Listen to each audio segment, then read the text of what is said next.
Thomas Was Alone is a bite-sized platformer that charms with its narrated tale about a few AI bricks that have recently formed and become cognizant of the world around them.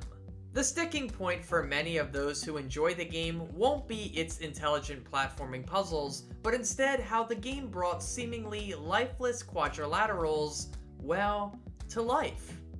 Each of these bricks is shown to have emotional depth and motivation that guide their journey throughout the levels. In that way, the narrative commentary provides an exciting perspective for something that would normally appear quite mundane, that being a few blocks moving across the screen. There's a strong reliance on personification to make this game work, and for those who enjoy this game, the character building attaches itself in a way that makes us feel connected.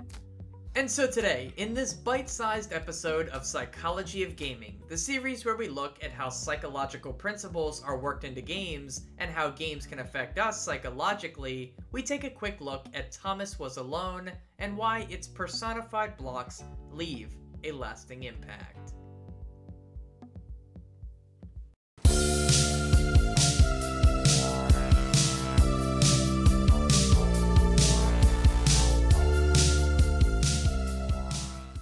So if you haven't played it, let me tell you a little bit about Thomas Was Alone. It originally released in 2010 as a Flash game, but was further expanded upon and released in the years following. From a mechanical perspective, it's a puzzle platformer, but it gets its heart and soul from how it portrays its characters. Over the course of the 3 or 4 hour adventure, you will become very familiar with 7 different blocks who are all born out of a rogue AI script, and each of them has their own personality and motivations. Thomas was alone. Wow, a weird first thought to have. Thomas, our titular character, kicks off our journey as he spawns into a new and unfamiliar world and processes his existence for the first time. He is an inquisitive fellow who, just like the player, is new to this world and wants to learn as much as he can about it as quickly as he can. You can almost think of it as a survival instinct, kind of similar to what we as humans do when we're in unfamiliar situations or locations. It's not just Thomas though. Take Claire here for example, a self-conscious woman who is making a real effort to find her place in the world and contribute while finding her self-worth. We learn this mostly through the narrator's words in each level, but it's reflected in her gameplay as she's the only character who isn't harmed by the toxic water, allowing her to serve as a boat of sorts. This ability makes her view herself as a superhero and in turn builds her confidence. And then there's other characters like Chris and Laura who secretly have feelings for each other in the early parts of the game. And all of this information is conveyed to the player through the narrator's framing of the events taking place. As the square, who had shyly introduced himself as Chris, bounced atop Laura, she began to worry that he was just using her like all the others had. They'd all bounced too, and then they disappeared when her back was turned. Seriously, you're gonna be stunned at how a skinny yellow rectangle will soon have a full set of character traits and inspirations that contextualize their actions in the game. It's intelligent. And the other thing that it is personification, or the attribution of human characteristics or qualities towards a non-human object, and it's normally done for artistic effect. Personification is very easy to confuse with anthropomorphism, which is very similar, with the difference being that anthropomorphized objects carry physical features of humans alongside of mental and emotional ones. For example, a character like Mickey Mouse is anthropomorphized. He's designed in a way to look human even though he is very decidedly a mouse. Personification, on the other hand, doesn't get caught up in the visual appearance of something. In fact, some of the most commonly personified things can't really be seen at all. Take wind, for example, and the common expression, "the wind was howling." This is an observable trait being ascribed to the wind for dramatic effect. The same goes for other expressions like, "the leaves danced around in the forest." Leaves can't dance, but by portraying them in this manner, they take on an artistic level of thought.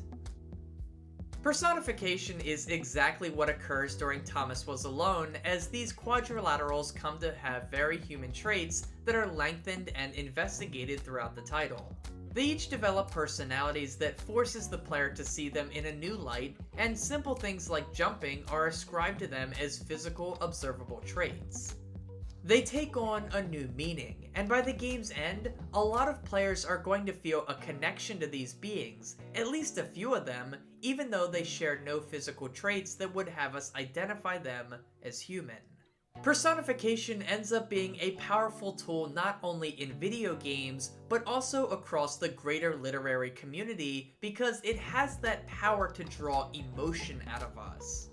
I mean, it's pretty impressive to be able to make a reader or a player feel attached to something that is decidedly not human in its truest form. We as humans are susceptible to this kind of reaction because we are extremely social creatures, even if some of us like to deny that fact. Chris took an immediate and deep dislike to the skinny red rectangle. Who the hell did this Thomas think he was? One of our primal motivations in life is finding a sense of belonging, a feeling that we are a part of something and that we are important to the maintenance of that something. Our brains seek to fill that motivation by making sure we are always seeking connection with other humans, and even things that aren't human but are presented as so. And this is clearly true, or else personification would have died off as a powerful literary tool a long time ago.